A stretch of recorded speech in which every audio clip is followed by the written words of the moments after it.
Estamos haciendo un encuentro de lectódromo improvisado en la calle después de haber estado en el parque y armando una especie de cadáver exquisito.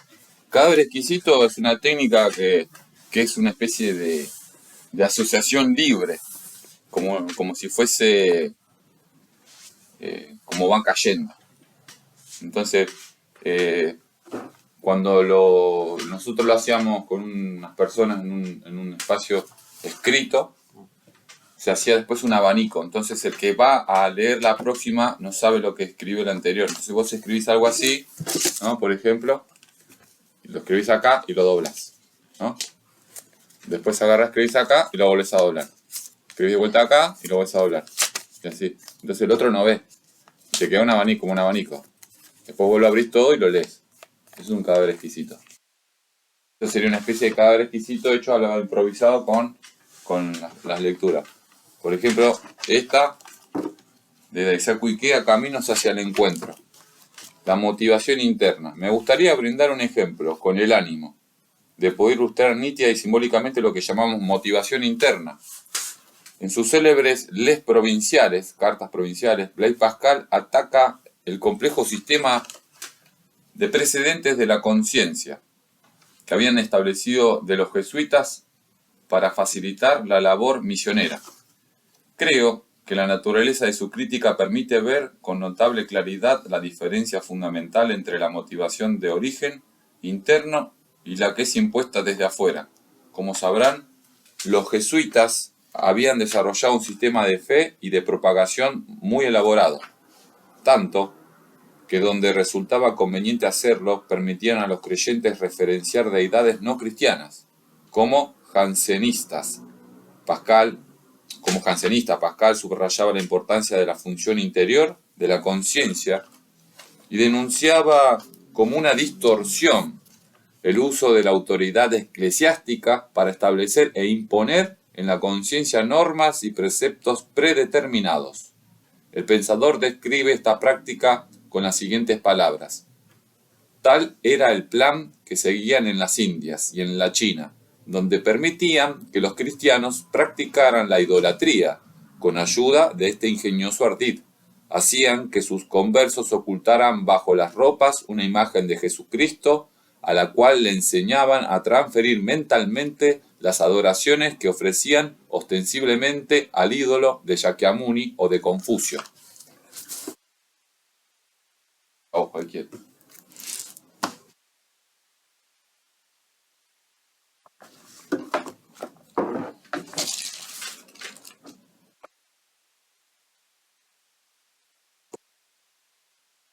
Discusión antigua acerca de las posibilidades del cuchillo y el revólver en la pelea. Como entre criollos se discutieron mucho las posibilidades que podían ofrecer a los contendientes el cuchillo y el revólver, yo también daré mi aporte, como suelen decir ahora. Cuchillo y revólver sirven para moverse entre carnes y huesos. El cuchillo lento, el revólver rápido. Aquí, en este mostrador de estaño, entre la 10ª o 20ª copa, no sé bien, me pronuncio en favor del revólver, mientras lo tanteo en mi bolsillo. En eso me acordé de esos dos mozos, poco entrados en años, que pelearon con revólver por una mujer, a tan corta distancia que los dos se mataron. Una lástima. El revólver es arma de ganar distancia o perderla. Tiene también su pedana. Si se da por sentado el coraje, coraje viene de corazón, cuore. Yo creo que teniendo buen arma, el revólver, le importe sobre el cuchillo, ma filosofando, estoy en la copa 21. Si el cuchillo se alarga en pasos y el revólver se acorta en tiros, ¿quién caerá primero? Además, pensemos en los casos singulares. Si me mata un ciego y sordo de nacimiento, y yo también soy ciego y sordo, ¿cómo sabré si me mataron con revólver o cuchillo? Hay cuchillos lejanos en manos poco salidosas y revólveres viejos en plomos trancados, en manos vacilantes. Viéndolo bien, el cuchillo es arma de fuego. Véaselo al ser afilado en piedra rápida. ¿De quién es el libro ese? De Santiago Dabove. ¿Cómo se llama? La muerte y su traje. Che, me gustó este. Este está buenísimo, lleva. Este autor, que es Alejo Carpentier, escribió El recurso del método, pero no tiene párrafos mucho que digamos, muy de tiradas largas, así que me cuesta más encontrar un párrafo cortito. Pero igual voy a hacer el intento, intentar leer un párrafo. Me llamó la atención. Está muy bueno ese libro. Lo agarré para marcar acá y... El Kaiser Corcova y Joffre lo menea. Manda a organizar un gran banquete oficial para celebrar la victoria de Santa Genoveva sobre los hunos, de Juana de Arco contra Clausewitz, de la Divina Pastora contra el comunismo internacional. Ahora volverán las cigüeñas de Annecy a los techos de Colmar y sonará glorioso el clarín de Deurolede. Descartes ganó la guerra, pero nosotros nos fregamos. Santa María, líbranos de todo mal. Te toca a vos. Bueno. Cualquiera. Este me gustó, me parece que me lo Bueno. Y este me llamó la atención el título. El mundo de la percepción. ¿De quién es? Mauricio Punti, algo así, ¿no? Sí. Maurice Ponty. En francés, evidentemente.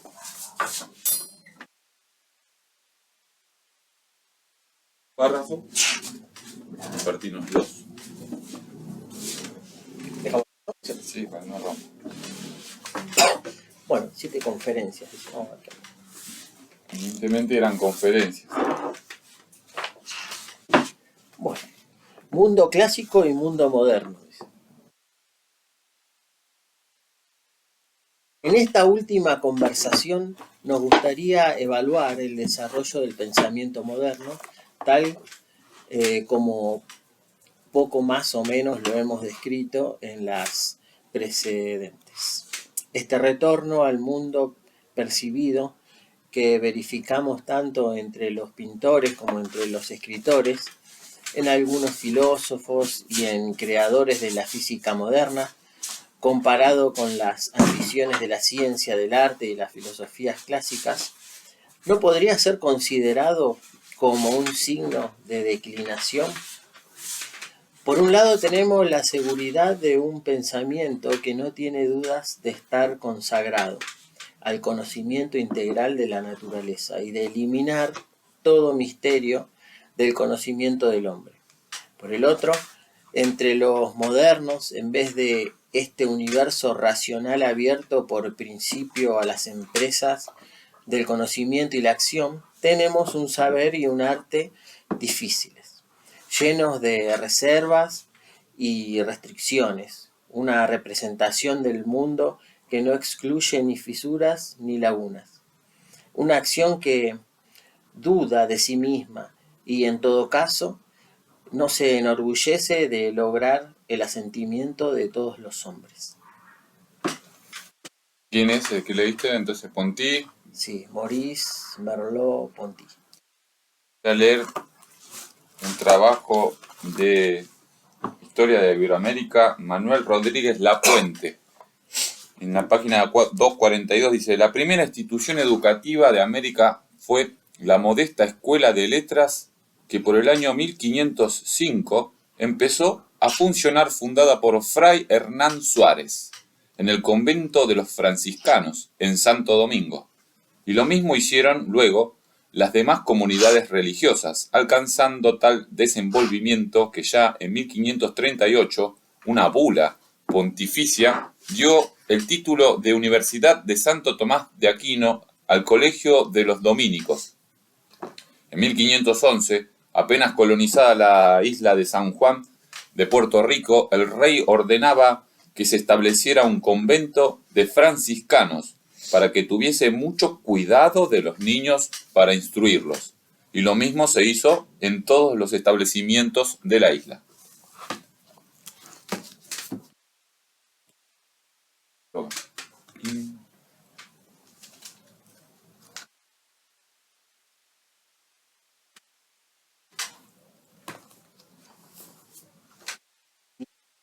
En inglés, soy un profesor de inglés.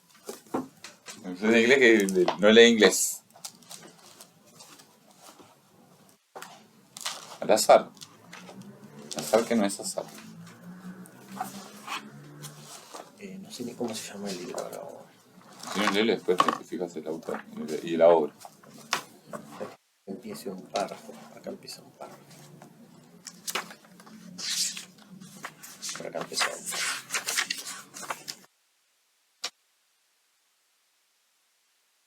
Dice capítulo 6, el aislamiento. Hallarás todas las puertas custodiadas. El pequeño duque. Quiero saber igual bien de quién es esto, que no dice nada. El Ministerio del Miedo. Ah, donde laburo yo. Graham Greene. Vamos a leer esta parte entonces. Rowe desayunó en un ABC de Clapham High Street. En lugar de ventanas había tablas de madera. El piso superior había desaparecido. Era como una choza construida para labores de salvamento en una población asolada por un terremoto. El enemigo había causado grandes daños en Clapham. Londres ya no era una gran ciudad, era una colección de pequeños pueblos. La gente iba a Hampstead o a St. John's Wood a descansar durante el fin de semana. Si uno vivía en Holborn, no le alcanzaba el tiempo entre dos toques de sirena para visitar a sus amigos en Kensington. Así pues, cada lugar desarrolló características peculiares. En Clapham, donde eran frecuentes los ataques diurnos, había rostros perseguidos que no se encontraban en Westminster, donde los ataques nocturnos eran más duros, pero había mejores refugios. La camarera que le trajo el café y las tostadas estaba pálida y nerviosa, como si viviera huyendo desde hacía mucho tiempo. Cualquier chirrido de engranajes la ponía alerta. Gray's Inn y Russell Square destacaban por su ambiente más desenfadado, pero tan solo porque tenían todo el día para recuperarse. Los periódicos decían que el bombardeo había sido de poca intensidad. Había caído un cierto número de bombas y se había producido en cierto número de víctimas, algunas de ellas mortales. El comunicado matutino era como el rito de clausura de una misa de medianoche. El sacrificio había terminado y los periódicos pronunciaban, con sosegadas y monótonas palabras, ite missa est. Ni siquiera en letra pequeña, bajo un sencillo titular, se hacía referencia a un presunto asesinato en una sesión de espiritismo. A nadie le preocupaban las muertes individuales. Rowe sintió una especie de indignación.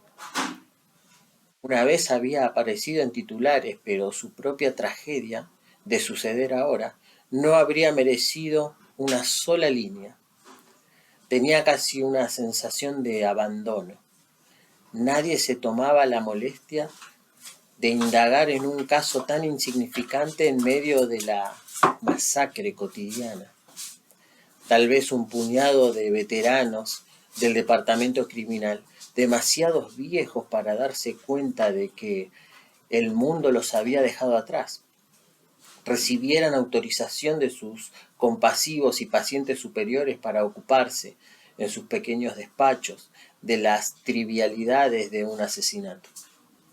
Probablemente se enviaran notas entre sí, incluso se les dejaría visitar el escenario del crimen, pero Rowe no creía que los resultados de sus investigaciones fueran a leerse con mayor interés que los opúsculos de esos clérigos excéntricos que todavía discutían sobre la evolución de la especie en las parroquias rurales. Eso es sudodana, arroz con leche. El padre de Shakyamuni se llamaba sudodana. Siddhartha Gautama tenía un padre que llamaba arroz con leche. Sudana. Esta obra es de Jorge Togni, muy buena, ya fue. Recomendable. Y mañana tendremos sangre otra vez. En signo de pregunta. Dice así este párrafo. Escuchábamos por la radio las nerviosas voces de la gente de la policía y de gendarmería, quienes ya tenían informes, aunque confusos, de la llegada del grupo extremista al pueblo y las respuestas de apoyo que se intercambiaban. Estábamos enviando artillería pesada para allá.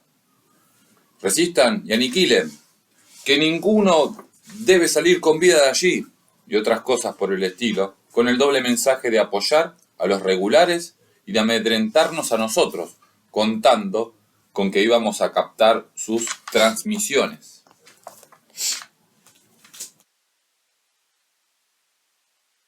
Párrafos cortitos.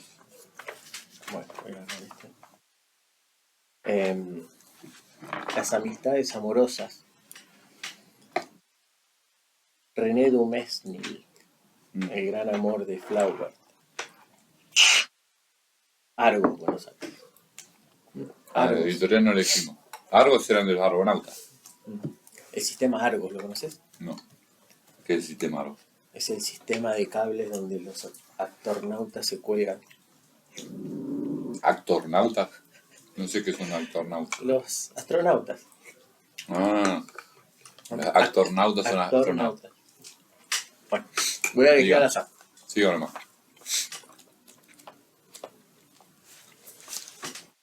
Acá. El niño.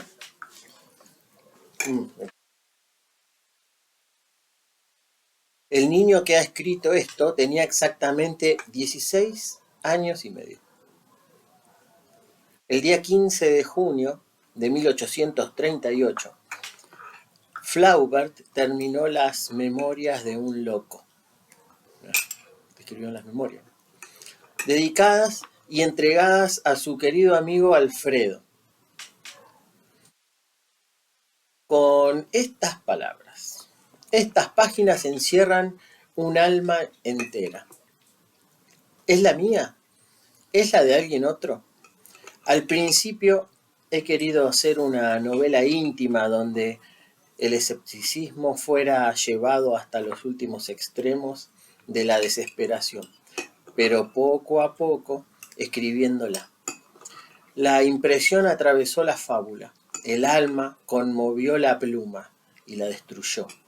Quiero, pues, dejar todo en el misterio de las conjeturas. En lo que a ti respecta, no las harás. Creerás solamente, quizás en algunos pasajes, que la expresión es forzada y el cuadro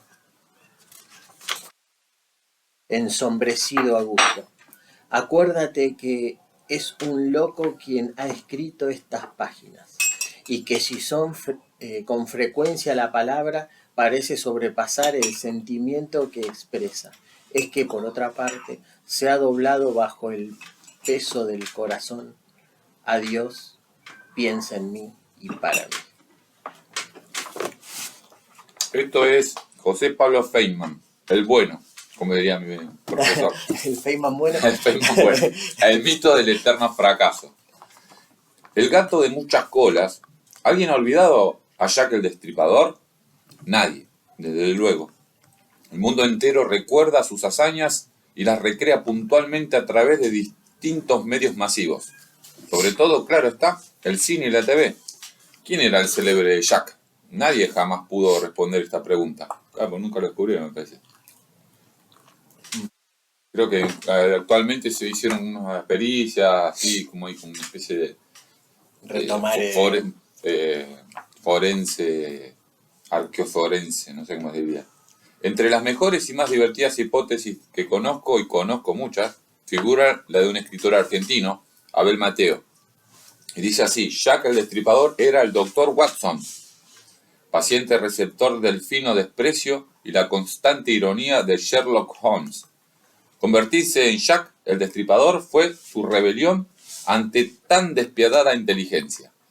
En el final de la historia es Watson quien expone la verdad al sorprendido maestro, que en absoluto lo ha descubierto, la ha descubierto. Y con implacable ironía concluye diciéndole la célebre e implacable y despectiva frase que este siempre reservará para él. Elemental, Holmes.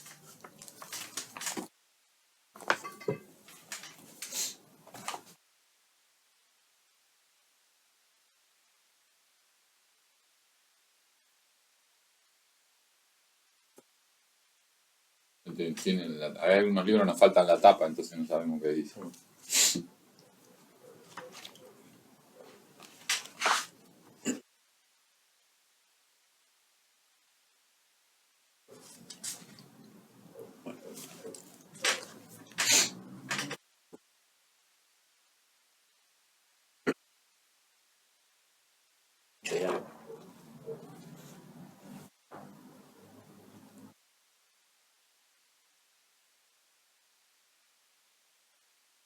¿A vos te tocan todos párrafos largos o diálogos? No, quiero que empiece. Bueno, vamos a empezar acá. ¿Pero por qué lado? Sí, dale. Si más o menos, Sí. si viene muy pegado a otra cosa, a veces no. Dice, sobre los macizos se inclinaban jardineros con delicadeza de manicuras, céspedes de terciopelo. Cubiertas, ¿qué es? Cubiertas, ya te recibo. Cubiertas de plástico, caperuza de paja, con las plantas frágiles amenazadas por el invierno. Franjas de hierba tiernamente peinadas, escardadas, acariciadas. Sonido tranquilizador de los rastrillos juntando las hojas. La avenida enarenada se aproximaba a la orilla y detrás de un bosquecillo de hayas purpúreas y abedules en una isla de césped, Bertrand descubrió una bandada de cisnes. Jamás había visto tantos. ¿20? ¿30? Trató de contarlos, pero era imposible. Las aves se apresuraban, se balanceaban, nadaban, se sumergían, se alejaban, volvían. Ninguno llevó la imprudencia hasta abandonar el refugio del agua y aventurarse a tierra. ¿Qué libro es este, chico? ¿Cómo ir? ¿Qué libro es? No sé, Una mujer. Frederick Herbert. Por lo menos la contratapa. Podemos ir cerrando una primera etapa y podemos hacer otro video más para que no sea muy largo. Cerrar la etapa. Esta es la etapa, esto es un cadáver exquisito hecho con párrafos al azar de libros. Sí, de cierta manera vamos mostrando la obra y el autor y un poco de qué cuenta. ¿Qué te pareció esta actividad? ¿Cómo la ves? Está buena. Vamos a ver qué surge también cuando la escuchemos, obviamente. Nosotros estamos improvisando. Pero está bueno hacer una selección de libros que tiendan a hablar de algún tema, por ahí. O sea, con pero un tema algún tópico. tema que puedas filosofar, digo yo. Entonces, una vez lo hicimos. Que agarramos unos libros de budismo, ¿te acuerdas? Sí. Y elegimos y lo que estaba ahí plasmado en tinta, empezamos a... Bueno, en eso se va a tratar la segunda etapa. Está bueno. Listo, así va a ser la segunda etapa. Vamos a interpretar libremente los textos. Es interpretación libre. Vamos a hacer un cadáver exquisito interpretado, digamos.